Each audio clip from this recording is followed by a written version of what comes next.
आज मेरे साथ है नितेश छेत्री भैया, जो कि सचिव हैं प्रदेश कांग्रेस कमेटी के। आइए इनसे जानते हैं कुछ सवालों के जवाब। भैया नमस्ते। धन्यवाद। सबसे पहले तो मानव चेतना की टीम को बहुत बहुत धन्यवाद करना चाहूँगा, जो गंभीर विषय को लेकर हमारे बीच में आए हैं और मेरी राय जानना चाहते हैं। जी भैया, आपसे जानना चाहते हैं, जैसे आप कांग्रेस परिवार से जुड़े हुए हैं, तो सर सबसे पहले तो आप अपना थोड़ा सा परिचय हमारे व्यूअर्स को बता दीजिए। देखिए, मैं छात्र राजनीति से रहा हूँ और उसके बाद फिर यूथ कांग्रेस के दायित्व में रहा हूँ। अब मेन कांग्रेस के सचिव पद पर हूँ, तो बैकग्राउंड हमारा कांग्रेस ही रहा है, पर छात्र राजनीति से निकले। जी सर, आपसे जानना चाहते हैं, जैसे आप भी देहरादून में आपका परिवार बहुत लंबे समय से रहता है, आपने भी ये चीज़ महसूस करी होगी कि तब के देहरादून में और अब के देहरादून में बहुत ज़्यादा डिफरेंस आ चुका है। यहाँ पर आपने देखा होगा हाल ही में पर्यावरण में, मौसम में इतनी तब्दीली आई, लोगों ने मतलब जो पेड़ वगैरह कटे हैं और इस तरीके से पर्यावरण को लेके मतलब बहुत ज़्यादा उथल पुथल है। तो सर आप थोड़ा सा इस बारे में कुछ कहना चाहेंगे? देखिए, जो राज्य सरकार है, जो विकास के नाम पे जो कार्य कर रही है, वो कहीं भी वो मतलब एक मतलब कहीं दिख नहीं रहा है धरातल में कि मतलब वो विकास उनका दिख हो रहा है। वो विकास के नाम पे उन्होंने कई विनाश कर दिए हैं, पेड़ों का दोहन कर दिया है। पेड़ों का दोहन विकास के नाम पे तो कर रहे हैं, पर वृक्षारोपण के नाम पे उन्होंने कहीं ना कोई योजना नहीं है उनकी कि वृक्षारोपण की कोई योजना चलाई जाए। तो विकास के नाम पर उन्होंने दोहन ही किया है और हम लोग इसका विरोध करते हैं कि अगर विकास के नाम पर वृक्ष का दोहन कर रहे हो तो कम से कम एक योजना तो लाए धरातल पे कि वृक्षारोपण का कोई कार्यक्रम चलाए, या कोई सरकारी योजना या प्राइवेट तंत्र से कोई इसका कोई वृक्षारोपण का प्रोग्राम किया जाए। कोई धरातल में कोई नहीं दिख रहा है कि उनकी कोई योजना चल रही है। जी सर, हाल ही में आपने जैसे देखा होगा पिछली बार हरेला पर्व पे हजारों लोगों ने पेड़ वगैरह लगाए थे, अब इस बार भी हरेला पर्व आने ही वाला है, तो लोग जैसे मात्र जैसे वृक्ष लगाते हैं और उसको लगाकर अनदेखी करते हैं और उसकी देखभाल नहीं करते। और भाजपा में एक टैगलाइन चल रही थी कि एक वृक्ष अपने माँ के नाम से लगाएं, वो भी जो थी, मुझे तो ये योजना फ्लॉप होती हुई नजर आई। मतलब लोगों ने कोई इस पर एक्शन नहीं किया, मात्र एक फोटो खिंचाकर उसको मतलब थोड़ा सा अनदेखी कर दिया। आप सर कांग्रेसी परिवार से हैं और आप एक युवा हैं, तो सर आप थोड़ा सा इस बारे में और कुछ कहना चाहेंगे? देखिए, हरेला पर्व का जो एक वृहद स्तर पे जो किया गया था, एक माननीय जब मुख्यमंत्री हरीश रावत जी जब मुख्यमंत्री थे, उस योजना के तहत उन्होंने कई वृक्षारोपण का प्रोग्राम चलाया गया था उनके द्वारा और उनके बेटे के द्वारा, श्री आनंद रावत जी के द्वारा, जो पूर्व में प्रदेश अध्यक्ष भी रहे हैं। तो उनके द्वारा कई वृक्षारोपण का प्रोग्राम किया गया है, जिसमें मैंने भी भागीदारी की थी और कई स्कूलों में जाकर हमने वृक्षों का हमने उनको वितरित किया गया था और बच्चों के बीच में हम गए थे और बच्चों के बीच में हम लोगों ने वृक्षा वितरण किए गए थे और इनको एक बोला गया था कि आप जब भी वृक्षारोपण करेंगे आपकी जिम्मेदारी बनती है कि आप उसका ध्यान रखेंगे और उस वृक्ष का नाम देंगे। तो कुछ सालों बाद जैसे हम गए थे, उनके बीच में गए, तो बच्चों को याद था कि उन्होंने हम लोग को आइडेंटिफाई किया कि आप लोग हमारे स्कूल में आए थे और आपने हमें वृक्षारोपण हमें वृक्ष दिए थे आपने हमें, तो आज उस वृक्ष में फल निकल रहे। तो मतलब हमें भी एक हर्ष का विषय था कि जो वृक्ष हमने उनको वितरित किए थे, आज वो मतलब बच्चों ने उसका पूरा ख्याल रखे, आज वृक्षारोपण उन्होंने किया और उसका देखभाल करी है, जिसका फल उन्हें आज मिल रहा है। जी सर, आपसे एक सवाल और जानना चाहूँगी, जैसे आप भी देहरादून में काफ़ी लंबे समय से रहते हैं, आपने भी ये चीज़ महसूस करी होगी कि हमारे यहाँ देहरादून में क्राइम रेट बढ़ता ही जा रहा है और मतलब इस तरीके से मतलब बहुत डिफरेंस हमारे यहाँ आ चुका है। तो सर जैसे जो हमारे युवा साथी हैं, वो मतलब एक तरह से कह लीजिए कि ये देहरादून एक एजुकेशनल हब कहा जाता था, आजकल जैसे कॉलेजों के नाम पर यहाँ पर नशे का कारोबार बहुत ज़्यादा बढ़ता जा रहा है। लोग ये कह रहे हैं कि जो मतलब बाहर से बच्चे आते हैं वो मतलब नशे में ज़्यादा लिप्त हो रहे हैं। तो सर आप एक युवा हैं, तो आप उन युवाओं से कुछ कहना चाहेंगे? देखिए, बहुत ही गंभीर विषय है जो आपने इसका क्वेश्चन मुझसे पूछा है। जब से धामी सरकार आई है, इससे भारी राज्य के लोगों को एक सपोर्ट करना शुरू किया है, तो भारी लोग यहाँ पर अफजाई उनका आना जाना अफजाई ज़्यादा हो गया है। और देखा जाए तो जो बाहर के लोग ने ही जो नशे का जो ये प्रोग्राम चला रखा है, जो नशे जो वितरण हो रहा है, जो नशे का कारोबार चल रहा है, ये बाहर के लोग ज़्यादा इसमें लिप्त पाए गए हैं। तो अगर एक चीज़ है इसमें एक हमने भी एक प्रोग्राम करने की सोची है, जितने भी कॉलेज में बाहर के लोग आके एडमिशन ले रहे हैं, एक तो उनका पुलिस वेरिफिकेशन होना बहुत अनिवार्य है। जब वो यहाँ पर आते हैं, वो बिना किसी पुलिस वेरिफिकेशन के और वो एडमिशन ले लेते हैं और एडमिशन कॉलेज खत्म होने के बाद भी उनका यहीं पर उनका बस जाते हैं, उसके बाद उनका कुछ नहीं होता है। सबसे पहले हम सरकार से मांग उठाते हैं कि एक तो उनका पुलिस वेरिफिकेशन होना चाहिए और जिस कॉलेज में ये आते हैं इनकी सीट लिमिट होनी चाहिए बाहर अदर राज्य की। अब यह है कि जो प्राइवेट कॉलेज वाले हैं इन्होंने तो व्यापारी आदमी है, इनके जो भी नियम होते हैं कि सीटों का कि मतलब बाहर के बच्चों का इतना लिमिट होनी चाहिए, उन्होंने उस नियमों को पूरा उल्लंघन कर रखा है। जो भी प्रतिशत मतलब शिक्षा विभाग ने जो भी नियम कर रखा है कि कितने प्रतिशत बाहर के बच्चों का एडमिशन होना चाहिए, उसका उन्होंने कोई पूरी तार कर रखा है उसका। तो एक तो हम इसमें मांग उठाते हैं कि जो भी बाहर की बच्चा है तो उसका लिमिट किया जाए कि इतना प्रतिशत बाहर का बच्चा आ सकता है और उसका पुलिस वेरिफिकेशन होना जरूरी है।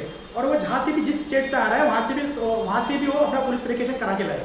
और यहाँ पर जो आप देखते हैं यहाँ के बाहर के लोग आते हैं, छात्र आते हैं और वो किसी भी जो कुछ मकान लोग होते हैं वो लालच के में आकर उनको मतलब बिना वेरिफिकेशन के रेंट में दे देते हैं। और उसमें उनका कोई उनको क्या है कि बाहर के बच्चे आते हैं तो उन्हें थोड़ा एक्स्ट्रा इनकम के चक्कर में वो उनको कमरा किराए में देते हैं और चक्कर से क्या है कि अगल बगल का पूरा माहौल उन्होंने खराब कर रखा है। तो हम इसमें भी इसका विरोध करते हैं कि जो जिस मकान पे वो रह रहे हैं अगर उनका वो पुलिस वेरिफिकेशन नहीं कराते तो उस मकान के मालिक के खिलाफ ही कार्रवाई होनी चाहिए। सही बात है, आपने बहुत अच्छी जानकारी दी। सर आपसे थोड़ा सा एक क्वेश्चन और पूछना चाहूँगी, जिससे हाल ही में जो एक आतंकी घटना हुई थी जिसने सारे दुनिया को दहला कर रख दिया था, तो सर उसके मतलब जो जैसा भी हुआ जो कुछ भी है वो प्रकरण पूरा आपके सामने है। तो आप युवा हैं तो आपसे एक थोड़ा सा बात और जानना चाहूँगी, जिससे लोगों ने सोशल मीडिया के माध्यम से उसको एक मतलब वो एंटरटेनमेंट का जरिया बना लिया था। लोगों ने अलग अलग अफवाहें फैलाई, किसी ने कुछ अपने तरीके से मतलब अपने आप को हाईलाइट करने के लिए। तो सर आप उन युवाओं से कुछ कहना चाहेंगे जो इस तरीके की अफवाहें वगैरह सोशल मीडिया पर फैला रहे हैं? देखिए सोशल मीडिया में अफवाह फैलाना का काम बीजेपी करती है और सिर्फ सोशल मीडिया की राजनीति करती है। उसने सिर्फ धर्म की राजनीति करनी है और सोशल मीडिया की राजनीति करनी है। धरातल में आप उनके बीजेपी का कोई काम दिख नहीं रहा है। अभी जो है पुलवामा को लेकर आप जब उनके ठिकाने में अटैक किए गए तो मीडिया में इन्होंने पहले बता दिया कि उस मीडिया में वहाँ पर अटैक होने जा रहा है। तो कहीं ना कहीं इनका तंत्र मिला है। तो इन्होंने पहले ही मतलब आतंकवादी जो वो था उनका बेस था, उन्होंने बता दिया कि यहाँ पर अटैक होने जा रहा है। तो कहीं ना कहीं की भी कमियाँ रही है कि उन्होंने ये चीज़ों को पूरा हाईलाइट किया है और सोशल मीडिया में इन्होंने राजनीति करने का काम किया। जी सर, एक चलते चलते एक सवाल आपसे और पूछना चाहूँगी। जैसे हाल ही में एक चीज़ यहाँ सामने आई, जैसे मलिन बस्तियों को हटाए जाने का मुद्दा था।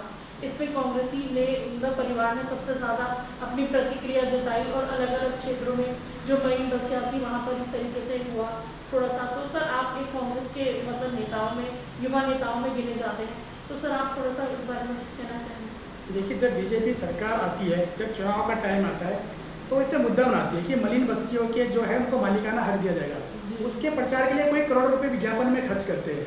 अब जब वो इस पर जब उनका अभी उनकी सरकार है उनकी, तब उनको मालिकाना हक नहीं दिया जा रहा है, उनको उजाड़ने का काम किया जा रहा है। हाँ ठीक है, अगर विकास के नाम पे उनको अगर उन्हें वो विस्थापित भी कर रहे तो उनको पुनः आवास की उनकी योजना करना चाहिए, उन्हें कहीं स्थापित करने की योजना बनानी चाहिए, उसके बाद ही उनको वहाँ से हटाने का काम करना चाहिए।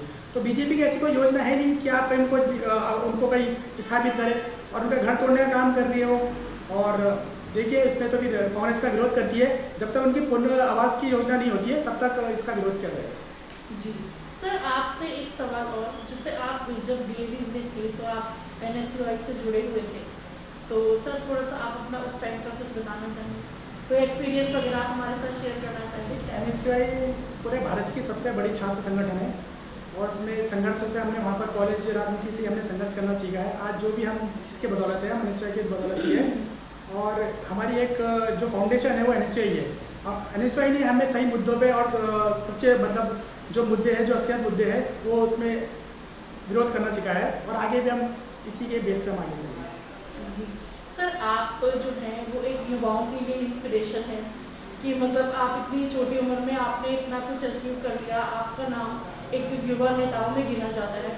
तो सर आप हमारे चैनल के माध्यम से अगर आप किसी को, अपने ग्रुप को या किसी को अगर आप धन्यवाद करना चाहें तो?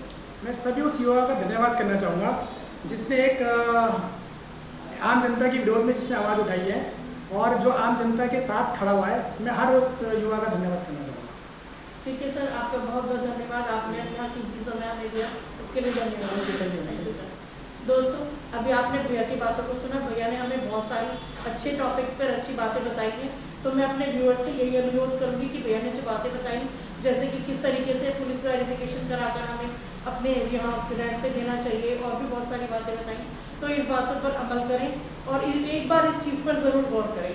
इसी के साथ मुझे दीजिए इजाज़त। मैं फवादिया निज़ामी अपने सहयोगी अजय कुमार जी के साथ मानव चेतना न्यूज़ से एक बात और जानना चाहूँगी। जैसे आपने भी एक चीज़ महसूस करी होगी, हमारा उत्तराखंड जो है वो एक टूरिज्म नगरी कह लीजिए, सभी लोग घूमने आते हैं, यहाँ पर पर्यटक अलग अलग क्षेत्रों से आते हैं और देहरादून में हमारी राजधानी है, यहाँ भी गर्मियों में और वैसे भी आना जाना लोगों का लगा रहता है। तो सर जैसे यहाँ पर आपने देखा होगा कि इसी को लेकर 4 धाम यात्रा है और बहुत सारी चीज़ें हैं, तो यहाँ पर मतलब जैसे थोड़ा सा जैसे पर्यटकों के बीच में भी कभी कुछ हो जाता है, झड़प वगैरह हादसे का कारण बन जाता है। तो सर आप हमारे चैनल के माध्यम से गवर्नमेंट से या किसी डिपार्टमेंट से कुछ कहना चाहेंगे? देखिए, जैसा कि हमको सबको पता है कि जो उत्तराखंड एक टूरिज्म में बेस है, जी। कि उसी में निर्भर है। तो हमारा तो एक वही है, मोटो है कि अतिथि देव भव।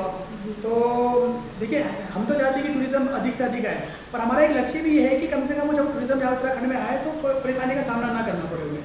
तो जैसे हम हाल ही में देखते हैं कि कई लाखों लोगों का जो इस पर निर्भर है, टूरिज्म में निर्भर है, तो उनका रोजगार, उनका घर टूरिज्म से ही है। पर कई चीज़ ऐसा होता है कि जैसे सरकारी जो तंत्र है वो फेलियर होने के कारण जैसे पहाड़ों में क्या है कि एक जाम की स्थिति पैदा हो जाती है। तो उसमें मैं अपील करना चाहूँगा सरकारी तंत्र से कि कुछ ऐसा कुछ ठोस वो लेके आए अपने बीच में, या आप उसे होटल स्टेशन में इन्वॉल्व करें, या फिर आप पर्यटन विभाग को इन्वॉल्व करें कि हमारे पास जैसे मानाबाद के मसूरी में जाते हैं, हमारे पास 200 लोग की व्यवस्था है, तो कुछ ऐसा व्यवस्था बनाए कि जैसे जब नीचे से पर्यटन जाए तो वहाँ 200 लोग के तक ही ऊपर जा पाए, और अगर उनके पास अगर इतनी की व्यवस्था नहीं है तो उनको नीचे कहीं उनकी सुविधा की जाए, जिससे बीच में जो जाम की सुविधा, जो जाम में जो लोग फंसते हैं वो प्रॉब्लम को ना मतलब लोगों को देखना पड़े। इसमें क्या होता है, जो लोकल लोग होते हैं उसमें भी कई मुसीबतों का सामना करना पड़ता है। अभी हाल फिलहाल देखा गया है कि जाम का मतलब इतना बुरा हाल जाम का था कि 2 एम्बुलेंस अभी रास्ते में उनकी फंस गई थी टूरिज्म में। मतलब उनसे ये मान के चलिए कि एम्बुलेंस निकलने का रास्ता उनको नहीं मिल पा रहा था कि इतना जाम था। तो इसमें देखिए, फिर इसमें तो नुकसान लोकल लोग का ही है। तो टूरिज्म तो ठीक है, अच्छी बात है, टूरिज्म आना चाहिए उत्तराखंड, जब बेस ही उत्तराखंड टूरिज्म में, पर एक हमारा उद्देश्य होना चाहिए कि इसमें टूरिज्म भी परेशान ना हो और टूरिस्ट भी परेशान ना हो और लोकल लोग भी परेशान हो। जी सर।